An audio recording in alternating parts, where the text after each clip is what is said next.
Hello everyone, good evening. चलिए, हम chapter number 12 पढ़ रहे थे। चैप्टर नंबर 12 के अंदर हमने कहाँ तक पढ़ लिया था? 12.1 तक। मुझको लगता है यहाँ तक किसी को कोई दिक्कत नहीं होगी। हमने क्या देखा था कि किसी भी पॉइंट, कोई भी पॉइंट हो, मान लो उस पॉइंट के कोऑर्डिनेट्स है पी। क्या उस कोई पॉइंट है पी, इसके अगर 3 डायमेंशन की बात करूँगा तो कितने कोऑर्डिनेट्स होते हैं? 3, एक्स वाई जेड, है ना। हमने उसके अलावा पढ़ा कि जो डायमेंशंस होती है, जो क्या बोलते हैं उनको, प्लेन्स बोलते हैं, है ना। ये एक्सेस जो होती हैं, ये कितने पार्ट्स में डिवाइड करती हैं पूरे प्लेन को, या फिर पूरे स्पेस को कितने पार्ट्स में डिवाइड करती हैं? 8 पार्ट्स में। उनको हम क्या बोलते हैं? ऑक्टेंट्स। और ऑक्टेंट्स का साइन कन्वेंशन हमने देखा था कि कैसे कैसे हम साइन देते हैं उनको, ये सब हमने पढ़ा था।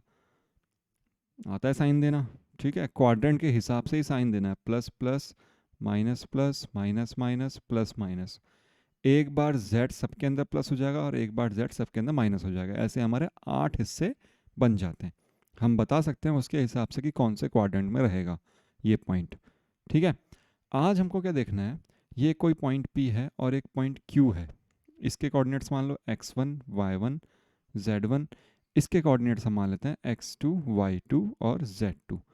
तो कोई भी ये दो पॉइंट्स हैं पूरे स्पेस में, कहीं पर भी, है ना, कहीं पे भी हो सकता है। तो इन दोनों के बीच की डिस्टेंस, ये distance P Q is equal to what? कैसे फाइंड करेंगे हम? अगर सिंपल ये दो में होते, जब हम 2 डायमेंशन में पढ़ते हैं, तो 2D के अंदर फॉर्मूला क्या होता है पी क्यू का? Square root of x1 minus x2 का whole square plus y1 minus y2 का होल स्क्वायर, यही होता है। ठीक है, यहाँ पे भी आप समझ तो गए होंगे, आपको समझ में तो आ गया होगा करना क्या है। आगे क्या करना है हमको? एक अलग से चीज़ ऐड करनी है, this is z1 minus z2 का होल स्क्वायर। इतना ही करना है बस आपको। ये एक्स्ट्रा ऐड कर दिया, फॉर्मूला बन गया। ठीक है, बस वही करना है ना, और कुछ एक्स्ट्रा नहीं है। देखो कैसे निकालेंगे हम दो पॉइंट्स के बीच की डिस्टेंस।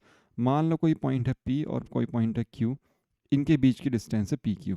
इसको कैसे हमने फाइंड किया वो मैं नहीं बता रहा, किसी काम का नहीं है, कहीं नहीं पूछता कोई, ना हमारे यूज़ आने वाला है। तो जो यूज़ कभी नहीं आएगा उसको पढ़ने से क्या फ़ायदा? अभी तो हम 11th में, तो 11th के हिसाब से पढ़ेंगे।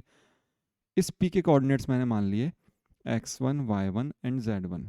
ठीक, और इस q के कोऑर्डिनेट्स मैंने मान लिए x2, y2 और z2। और अगर कभी आपको प्रूफ पढ़ने की इच्छा हुई, पहले हमारा सिलेबस हो जाएगा, फिर कभी अपन आराम से डाउट सॉल्विंग में देखेंगे कि हाँ जब टाइम रहेगा तब इसका प्रूफ भी देख लेंगे, कोई बड़ी चीज़ नहीं है। लेकिन फालतू अभी टाइम वेस्ट, आप कंफ्यूज ज़्यादा हो जाओगे, इसलिए मैं अभी उस चीज़ को नहीं डिस्कस कर रहा यहाँ पे। इन दो पॉइंट्स के बीच की डिस्टेंस क्या होगी? P Q. The formula for P Q is square root of x1 minus x2 का होल स्क्वायर, या फिर x2 माइनस x1 का होल स्क्वायर, क्योंकि स्क्वायर करने पे हमेशा पॉजिटिव आएगा। ये बात आप अभी तक समझ चुके हो मेरे ख्याल तक। अब प्लस z1 माइनस z2 का होल स्क्वायर, बस खत्म। 12.2 एक्सरसाइज है, सारी इस फॉर्मूले के अराउंड है। एक ही फॉर्मूला है, उसके हिसाब से हमको सब कुछ करना है। ठीक है, चलो फिर देखते हैं हमारे questions. The first example is example number 3, find the distance between the points P and Q. बहुत ईजी है, कुछ भी नहीं करना, हम क्या करना है, पी क्यू क्या फॉर्मूला होता है? x1 माइनस x2, मतलब 1 माइनस माइनस 4, तो 1 प्लस 4 हो गया। ठीक, एक्स y1 कितना है? -3, और y2 कितना है? -2। ओके, और z1 माइनस z2 का होल स्क्वायर। सॉल्व कर लो यार, खत्म। स्क्वायर रूट ऑफ 5 का स्क्वायर, -3 -1 कितना हो गया? -4, -4 दैट मीन्स 4 का स्क्वायर। लिख सकता हूँ मैं, कोई दिक्कत नहीं है, -4 का स्क्वायर लिख दो, कोई प्रॉब्लम नहीं है। +2 का स्क्वायर, जब आपने सॉल्व किया तो स्क्वायर रूट ऑफ 5 का स्क्वायर 25, -4 का स्क्वायर भी 16 होता है, 2 का स्क्वायर 4, 16 और 25 41 एंड 4 45, रूट 45। बस यूनिट्स, हम क्या लिखते हैं इसके आगे? हमेशा यूनिट्स। ठीक है, समझ में आ गया सबको? बड़ा सिंपल सा है, कुछ ऐसा है ही नहीं इस चैप्टर में, कुछ भी नहीं है, सब आपका पहले का करा हुआ है। बस सिंपल सी क्या बात आ गई, नई चीज़, कि z भी है तो z भी लगा दो साथ में। अब देखो इसको आप सॉल्व भी कर सकते हो। √45 को आप क्या लिख सकते हो? 9 5 ज़ा 45 होते हैं, तो 9 का स्क्वायर रूट 3 हो गया, इसको आप 3√5 भी लिख सकते हो चाहो तो आप, है ना। थोड़ा और सॉल्व करना होता है आपको, 3√5 लिख सकते हो, एक ही बात है। ठीक है, बहुत सिंपल है। चलिए नेक्स्ट देखते हैं। Show that the points are collinear. Collinear की कंडीशन क्या होती है? Sum of two distances is equal to, ये हम पहले पढ़ चुके हैं ना, the other one and one point is common. इस बात को आपको ध्यान रखना है। कब होंगे कोलिनियर? जब मान लो ये P पॉइंट है, कोलिनियर मतलब एक लाइन पे, ये Q पॉइंट है और एक ये R पॉइंट है। अगर PQ और QR का सम, दो का सम तीसरे के बराबर हो और इन दोनों में एक पॉइंट कॉमन हो, तभी वो कोलिनियर हो सकते हैं, वरना कोलिनियर नहीं होंगे। इस बात को आपको लिखना नहीं है, ये बात आपको ध्यान रखनी है कि अगर PQ plus QR equal to PR आ रहा है, या फिर मैं ऐसे लिखूँ PR plus RQ equal to PQ आ रहा है, एक पॉइंट दोनों में कॉमन रहना चाहिए, बाकी के इक्वल होना चाहिए। अगर ऐसा है तो ही वो कोलिनियर होगा। ठीक, तो हम सबसे पहले क्या निकालेंगे? PQ, QR और RP। इसको चाहे तो आप लिखे रहने दो, यहाँ पे सॉल्व करना है आपको। जब आपने PQ निकाला, PQ के बीच की डिस्टेंस का फॉर्मूला सबको पता है, -2 -1 डायरेक्ट लिख दूँ, -2 -1 3, 3 का स्क्वायर 9, प्लस 3 -1 1 का स्क्वायर 1, 5 - 3 2, 2 का स्क्वायर 4, 9 और 1 10 और 4 14, रूट 14 आ गया इसका। ठीक है, PQ। QR जब मैंने निकाला तो स्क्वायर रूट 1 -7 6 का स्क्वायर 36, 2 -0 2 का स्क्वायर 4, 3 -1 प्लस हो गया 4 हो गया, 4 का स्क्वायर 16, 40 और रूट 56 आ गया। रूट 56 का मतलब कितना होता है? 14 4 सा, तो ये कितने हो गए? 2 रूट 14। ठीक है, चलिए अब क्या निकालेंगे? पी आर निकाल लो। पी आर जब आपने निकाला कितना आया? स्क्वायर रूट ऑफ -2 और -7 हो गया 9, 9 का स्क्वायर 9 9 से 81, वेरी गुड। 3 -0 3, 3 का स्क्वायर 9, 5 + 1 6 हो गया, 6 का स्क्वायर 36, 36 9 45 और 80 कितने हो गए? 125, 126 रूट 126 और 14 कितने हो गए? 126 सही आ रहा है? 14 9 सा 126 है ना, तो ये कितना हो जाएगा? 3 रूट 14। ओके, तो आपको दिख रहा है, क्या दिख रहा है? P Q plus Q R equal to, from above it can be seen that PQ plus QR is equal to PR, therefore क्या PQR are कोलिनियर। इससे इजी क्या लोगे यार, कुछ भी नहीं करना है इसमें। PQ plus Q R equal to PR, और ये सबका 10th क्लास का करा हुआ है। बस अब सिंपल सी एक चीज़ और एक्स्ट्रा आ गई, Z, ये Z कोऑर्डिनेट एक्स्ट्रा आ गया, बस और कुछ नहीं है। ठीक है, चलो नेक्स्ट देखते हैं। Are the points A, B and C of right angle triangle. क्या ये तीनों पॉइंट्स राइट एंगल ट्राइंगल के पॉइंट्स हैं? तो राइट एंगल ट्राइंगल के पॉइंट्स कब होंगे? जब परपेंडिकुलर बेस और हाइपोटेनियस। तो हाइपोटेनियस का square equal to perpendicular square plus base square. Hypotenuse मतलब सबसे बड़ी। तो पहले हम ए बी निकालेंगे, ए बी स्क्वायर निकालो ना, क्योंकि स्क्वायर ही चाहिए एग्जैक्टली। तो ए बी जो आपने निकाला, या फिर आप सिंपल ए बी निकालो, A B equal to square root of 3 - 10 के तो 7, 7 का स्क्वायर 49, प्लस 6 - 20 14, 14 का स्क्वायर कितना होता है? 196, 9 - 30 21, 21 का 441। इनको ऐड करोगे तो कितने हो गए? 49 और 441, ये कितना हो गया? 50, 490, 590, 680, 686। ठीक है, और फिर यहाँ से आपके पास आ गया A B square equal to 686 units. कोई दिक्कत? यहाँ तक कोई दिक्कत नहीं होगी। बी सी निकाल लो। बी सी जब आप फाइंड करोगे तो क्या आएगा? 10 - 25 कितना? 15, 15 का स्क्वायर 225 होता है, 20 - 41 कितने हो गए? 61, 61 का स्क्वायर कितना हो जाएगा? 1 6 और 12, 6 कम 6 12, एक हासिल, या फिर सिंपल कर लो 36, 100 और 60 और 61 121, तो 3721 कितना हो जाएगा? 3721। कैसे निकालते हैं अभी नहीं करेंगे, अभी सिर्फ देखेंगे, अलग से कभी हम कैलकुलेशन की क्लास करेंगे तो समझ में आएगा। और बी सी निकालें 30 - 5 25, 25 का 625, जोड़ो सबको, जोड़ेंगे तो 225 और 625 कितना हो गया? 850, 850 में 37, मैं डायरेक्ट एक बुक में से देख लेता हूँ, इतना लंबा चौड़ा हम क्यों जोड़ें। 4571 कितना आ जाएगा? 4571। तो यहाँ से बी सी स्क्वायर किसके इक्वल आ गया? 4571 units. No problem. A C निकालना है आपको, ए सी निकालो आप, कितना आएगा? 3 - 25 22, 22 का स्क्वायर कितना होता है? 484, 6 - 41 47, और 47 का स्क्वायर अगर मैं निकालूंगा तो कितना होगा 2209 प्लस 9 माइनस 5 4 का स्क्वायर कितना हो जाएगा 16। तो जब इसको सॉल्व करोगे तो लगभग ये आएगा आपके पास 2709 है ना। 484 और 16 ऐड करेंगे 500 2709। तो A C square equal to 2709। तो सबसे बड़ा आपको दिख रहा है बी सी स्क्वायर है हेयर। अगर आप A B square plus A C square करोगे तो कितना आएगा 686 प्लस 2709 कितना हो गया फिर ये 15 9 और 27 है 33। क्या ये इसके इक्वल आ रहा है? नहीं आ रहा। तो आप क्या कह सकते हो it is not these are not the sides of right angle triangle है ना। इसके बाद क्या लिखेंगे हम?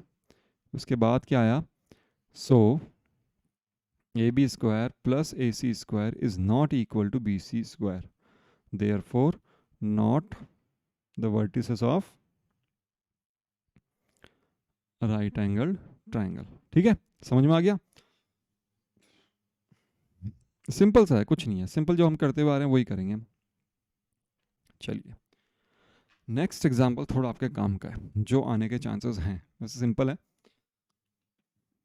सेम ऐसा कैसा क्वेश्चन 2D के अंदर भी आ सकता है ना, कोई ज़रूरी नहीं है उसमें तीनों ही पॉइंट्स हो। क्या बोल रहा है वो? Find the equation of set of point P such that this equal to 2k square where A and B are the points this and this. क्या फाइंड करनी है? इक्वेशन। तो इक्वेशन आपको पता है कि x y और z में आएगी है ना। 3 डायमेंशन है, 3 डायमेंशन में x y z तीनों रहते हैं। तो लेट कोऑर्डिनेट्स ऑफ P भी x y and z। क्या मान लिया हमने P के coordinates? x y and z। ठीक, so P A square is equals to क्या हो जाएगा x माइनस 3 का स्क्वायर प्लस y माइनस 4 का स्क्वायर प्लस z माइनस 5 का स्क्वायर। ठीक है, एंड पी बी स्क्वायर कितना हो जाएगा x माइनस माइनस प्लस 1 का स्क्वायर y माइनस 3 का स्क्वायर और z माइनस माइनस प्लस 7 का स्क्वायर। अकॉर्डिंग टू क्वेश्चन ये दोनों का स्क्वायर किसके इक्वल है? 2k स्क्वायर के इक्वल है। तो मैं क्या लिख रहा हूँ? मैंने यहाँ पे लिखा P A square plus P B square equal to 2k square. Therefore इनकी वैल्यू रख दो बस इसके अंदर। क्या बन जाएगा? x माइनस 3 का होल स्क्वायर y माइनस 4 का होल स्क्वायर z माइनस 5 का whole square plus x plus 1 का होल स्क्वायर y माइनस 3 का होल स्क्वायर z प्लस 7 का whole square equal to 2k square. तो जब आप इधर LHS वाले को सॉल्व करोगे ना तो 2 टाइम्स आएगा सब कुछ है ना। तो ये सॉल्व होके देखो बुक के अंदर से मैं डायरेक्ट लिख रहा हूँ। देखो यहाँ से एक एक्स स्क्वायर, वहाँ से एक एक्स स्क्वायर, वहाँ से यहाँ से एक वाई, वहाँ से वाई, ये तो सिंपल आएगा ही आएगा। इसके बाद में आ रहा है आपके पास -4x minus 14y plus 4z equal to 2k square minus 109। क्या करा इसने? कांस्टेंट टर्म्स थी एक्स वाई जेड के अलावा जो कुछ भी था उसको इस साइड लिख लिया। तो ये हमारी इक्वेशन बन गई ना एक्स वाई जेड के अंदर इक्वेशन। बस यही इक्वेशन है। और ये कैसी इक्वेशन है? Quadratic equation in 3 variables. दिख रहा है 3 वेरिएबल है एक्स वाई एंड जेड। ध्यान रखना ये कैसी इक्वेशन बनेगी यहाँ पे? Quadratic equation in 3 variables. अगर सेम टू सेम क्वेश्चन वो 2 के अंदर पूछता है, 2D में पूछता तो आपको z वाला गिवन नहीं होता, ये हटा देते फिर आप, फिर z वाली टर्म्स नहीं आती। सेम ऐसे ही पूछ सकता है। इक्वेशन बनानी है तो आपको क्या मानना पड़ेगा? उस पॉइंट के कोऑर्डिनेट्स को x y z मानने पड़ेंगे और फिर आगे सॉल्व करना पड़ेगा।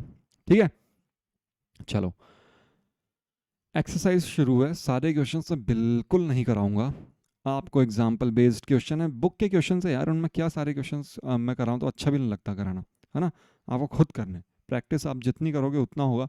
मैं थोड़ा बहुत आपको हेल्प कर देता हूँ। हालांकि हेल्प भी नहीं करनी चाहिए, वो खुद करने चाहिए। नहीं समझ में आए तो देखो, अदरवाइज खुद करो। चलिए देखते हैं। एक बार वीडियो देखना है बस, फिर खुद करने हैं। एक बार नहीं होता, 2 बार देख लो, 3 बार से ज़्यादा मत देखना है। इसका मतलब है आप बस कर रहे हो, समझ नहीं रहे कुछ। डिस्टेंस निकालनी है चारों के बीच की, निकाल सकते हैं आराम से। क्या फॉर्मूला हमारे पास? सिंपल मैं फॉर्मूला ले लेता हूँ। डिस्टेंस निकालने का फॉर्मूला क्या होता है हमारे पास? Square root of x1 minus x2 का whole square plus y1 minus y2 का whole square plus z1 minus z2 का होल स्क्वायर। ये होता है सिंपल। ये 3 पॉइंट्स कोलिनियर प्रूव करने, तो इसको मान लो a पॉइंट, इसको मान लो b पॉइंट, इसको मान लो c पॉइंट।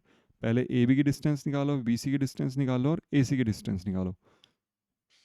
फिर हमको देखना पड़ेगा कि कौन सा किसके इक्वल होगा। A B plus B C, तो बी कॉमन है तो ए सी के इक्वल होना चाहिए, या तो ये होना चाहिए, या फिर मैं लिख रहा हूँ ए बी प्लस ए सी, तो ए कॉमन है तो बी सी के इक्वल होना चाहिए, है ना।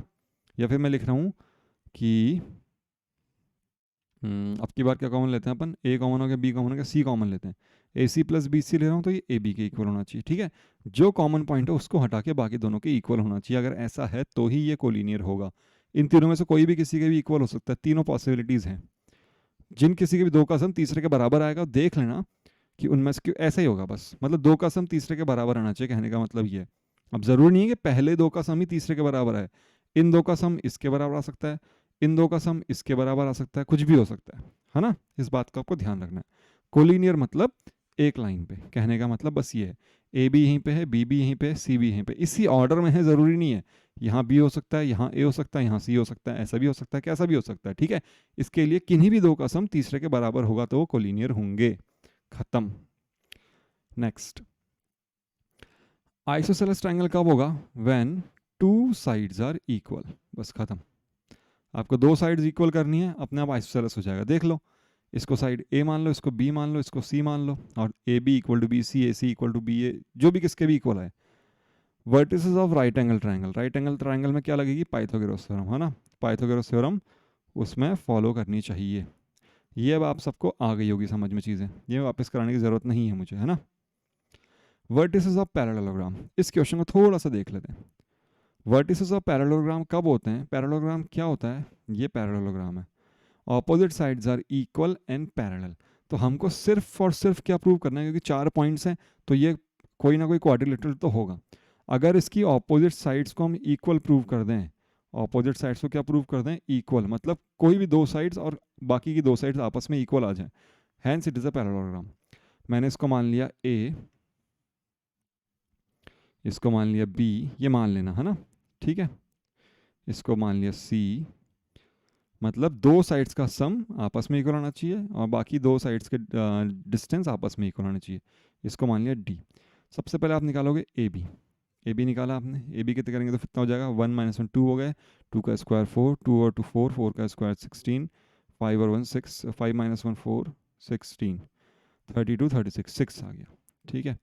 बी सी, ये बी सी निकाला आपने, स्क्वायर रूट 4 - 1 3 का स्क्वायर 9, -7 + 2 तो कितना हो गया, -5 का स्क्वायर कितना हो गया 25, 3 3 का स्क्वायर हो गया 9, 9 9 से 18, 18 एंड 25 कितने हो गए, जितने भी होते हैं 35 और 8 43, ठीक है। ओके, सी डी आपने निकाला, स्क्वायर रूट 4 - 2 2 का स्क्वायर 4, -7 4 का स्क्वायर 16, 4 का स्क्वायर 16, देखो ये भी 6 आएगा, सेम आ गया ना। और फिर लास्ट में बच गया आपके पास ए डी। ए डी आपने निकाला तो 2 - 1 3 का स्क्वायर 9, -3 + 2 1, है ना, -3 + 2 कितना हो गया 5, -3 - 2 5, 5 का स्क्वायर 25 और 4 - 1 3 का स्क्वायर 9, तो ये भी कितना आ जाएगा √43। तो यहाँ से हमको दिख रहा है कि A B equal to C D and B C equal to A D, तो opposite sides are equal, hence A B C D is a parallelogram. बस खत्म। ए बी सी डी के इक्वल आप पैरेललोग्राम बनाओगे तो ये अगर A B है तो ऊपर वाला सी डी है और बी सी ए डी के इक्वल है, तो ये पैरेललोग्राम हुआ ना ए बी सी डी। अगर ऐसा होता ए सी बी डी के इक्वल है, ए सी बी डी के इक्वल है and B C A D के इक्वल है, तो कैसा होता है फिर A C B D parallelogram होता है, ए बी सी डी नहीं होता फिर, ठीक है। समझ में आ गया इतना, चलो बहुत अच्छी बात है। बहुत सिंपल सा क्वेश्चन था, कुछ भी नहीं करना। अब देखो क्वेश्चन में 4 क्या कह रहा है, find the equation of a set of points, find the equation, है ना, of which are equidistance from the points this and this. तो हमको क्या करना है, एक पॉइंट लेना है P, इसके कोऑर्डिनेट्स मान लिया x, y, z। ये P पॉइंट इस A पॉइंट 1, 2, 3 से भी जितनी डिस्टेंस पे है उतना ही B पॉइंट, B पॉइंट क्या हमारे पास 3, 2, -1, उससे भी इतनी डिस्टेंस पे। That means we are given that PA equal to PB, ये हमें गिवन है। अगर ये गिवन है तो इसका मतलब है P A square is also equal to P B square, तो पी ए स्क्वायर निकाल लो, क्या होगा x - 1 का होल स्क्वायर, y - 2 का होल स्क्वायर, z - 3 का whole square equal to x - 3 का होल स्क्वायर, y - 2 का होल स्क्वायर, है ना, स्क्वायर रूट हटा दिया मैंने पहले, z -1 का होल स्क्वायर। इसको सॉल्व करोगे कुछ ना कुछ इक्वेशन आएगी, बस वही आपका आंसर है। ये मैं इतना ही कराऊंगा, इसके आगे आपको खुद करना है। मैं कराता हूँ आपको question number 5 which is the last question of this exercise, थोड़ा सा अच्छा है। सॉल्व कैसे करना है, हमने कई बार कर भी रखा है। जब जैसे जैसे आपकी जितनी ज़्यादा प्रैक्टिस होगी ना, आप पिछले क्वेश्चन सब करोगे ना, जो हमने अभी तक की एक्सरसाइजेस करी हैं उनके क्वेश्चंस करोगे, आपको ईजिली हो जाएंगे। क्यों? क्योंकि अब हम उस चीज़ को वापस से रिपीट कर रहे हैं, उस मेथड को। तो आपको जब भी वो चीज़ दिखेगी आप वही वाला मेथड अप्लाई करोगे। देखो क्या बोल रहा है, find the equation of set of point P, मतलब पी पॉइंट है, उसके कोऑर्डिनेट्स हम मान लेंगे X comma Y comma Z, है ना। The sum of whose distance from A and B is equal to 10, मतलब P A plus P B अगर मैं करता हूँ, P A plus P B में जब करूँगा 4,0,0 और -4,0,0, तो P A plus P B is always equal to 10। अब यहाँ पे आप स्क्वायर नहीं कर पाओगे, तो आपको पी ए निकालना पड़ेगा। पी ए कैसे निकालेंगे हम? स्क्वायर रूट ऑफ x-4 का स्क्वायर प्लस y-0 मतलब y का स्क्वायर प्लस z-0 मतलब z का स्क्वायर, और ये plus square root of x minus minus ये हो गया प्लस 4 का whole square plus Y square plus Z square equal to 10। ऐसे करना पड़ेगा। अब ये दोनों साइड स्क्वायर रूट है, मैंने आपको बता रखा है, एक स्क्वायर रूट को हम वहाँ पे ले जाएंगे। तो इसको मैं कैसे लिख सकता हूँ? x-4 का whole square plus Y square plus Z square equal to 10 minus square root of x plus 4 का whole square plus Y square plus Z square. अब बोथ साइड्स हम स्क्वायर कर देंगे, है ना। क्या कर रहा हूँ मैं? Squaring both sides. जैसे मैंने स्क्वायर करा था, यहाँ से स्क्वायर रूट हट गया, यहाँ क्या बच गया मेरे पास? x-4 का whole square plus Y square plus Z square equal to, यहाँ पे आ जाएगा इस पूरे का a माइनस बी का होल स्क्वायर, मतलब a square plus B square करूँगा तो इसके ऊपर से तो होल स्क्वायर हट जाएगा, मतलब स्क्वायर रूट हट जाएगा, प्लस माइनस 2a और जो b है पूरा रूट के अंदर। क्लियर है इतनी बात? आप 11th में हैं तो मैं इतनी जल्दी जल्दी कर रहा हूँ क्योंकि हम ये बहुत बार देख चुके हैं। अब जब आप इसको सॉल्व करोगे तो देखो ये हो जाएगा X square plus 16 minus 8x plus Y square plus Z square equal to 100 plus X square plus 16 plus 8x plus Y square plus Z square minus 20 और स्क्वायर रूट के अंदर जो आ रखा है। मैं इसका भी खोल देता हूँ स्क्वायर रूट, कोई दिक्कत नहीं है। X square plus 16 plus 8x plus Y square plus Z square, यही बचेगा। ठीक है, ये सब चीज़ें कट गई। क्या क्या बच गया? जो जो बच गया हम वो लिख लेंगे। यहाँ देखो -8x बचा, ये भी इधर जाके -8x हो गया। एक काम करो, इस माइनस को इधर ले आओ और इस -8x को इधर ले आओ, तो मैं एक साथ लिख रहा हूँ 100 plus 16x equal to 20 square root के अंदर ये सारा X square plus Y square plus Z square plus 16 plus 8x। ठीक है, जब आप इसको सॉल्व करोगे दोनों साइड स्क्वायर कर दोगे आप, a प्लस बी का होल स्क्वायर, क्योंकि अभी एक स्क्वायर रूट मेरे पास बचा है इस साइड में। तो जब मैंने इस साइड इसको सॉल्व करने की कोशिश करी आगे, मैं यहीं कर देता हूँ, या फिर एक काम करो 4 कॉमन है, थोड़ा छोटा बन जाएगा। इसमें से 4 कॉमन लेंगे तो हो जाएगा 25 प्लस 4x, और यहाँ से लेंगे 4 कॉमन तो बन जाएगा 5, और स्क्वायर रूट के अंदर जो लिखा हुआ है वो एज इट इज़ है। ठीक है, अब मैं दोनों साइड स्क्वायर कर रहा हूँ, तो इधर स्क्वायर कर दूँ, क्या हो जाएगा? a प्लस बी का whole square 625 plus 16x square plus 25 4 100 2 200x equal to 25, और ब्रैकेट में है मेरे पास X square plus Y square plus Z square plus 16 plus 8x। Clear है?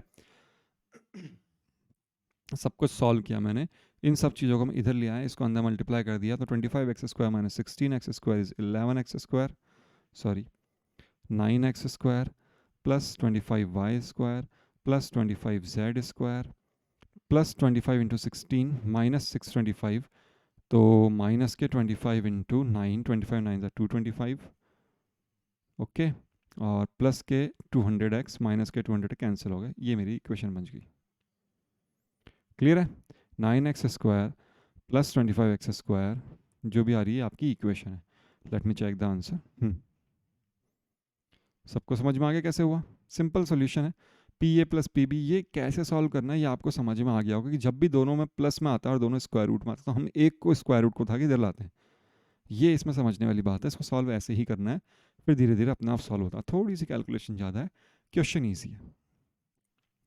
अब आपसे एक क्वेश्चन मैं पूछता हूँ, बताना। सिंपल सा क्वेश्चन है। एक पॉइंट है ओरिजिन पे O, जिससे कोऑर्डिनेट्स होते हैं 0, 0, 0, और एक पॉइंट है P, इसके कोऑर्डिनेट्स हैं x, y, z। तो what is the distance of OP? OP की वैल्यू क्या होगी? स्क्वायर रूट में हटा देता हूँ, ये आपको कमेंट में मेरे को लिख के बताना है इसका आंसर, ठीक है।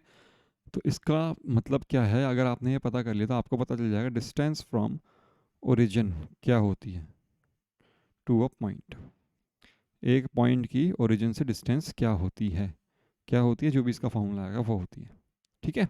चलिए फिर नेक्स्ट क्लास में हम देखेंगे आगे। अभी क्या क्या बचा है हमारे पास, बहुत ही छोटी सी चीज़ बची है, दैट इज सेक्शन फार्मूला। पहले हमने जो पढ़ा था उस सेक्शन फार्मूला को देखेंगे जो 2D के अंदर देखा था, फिर हम देखेंगे इसको 3D के अंदर। बस सेम चीज़ है, कुछ भी नहीं है, आप बता दोगे खुद ही। और इससे थोड़े बहुत इसकी एप्लीकेशंस है कि कहाँ कहाँ यूज़ ले सकते हैं हम इसको डायरेक्ट, वो देखेंगे। बस ख़त्म हमारा चैप्टर नंबर 12 ख़त्म। और उसके बाद लास्ट क्लास में हम करेंगे इसकी मिसलेनियस। चलिए ठीक है, फिर इतना आपसे हो जाएगा, जितना आज हमने पढ़ा 12.2 तक कंप्लीट हो जाएगी। चलिए बहुत अच्छी बात है। Till then be logical, thank you.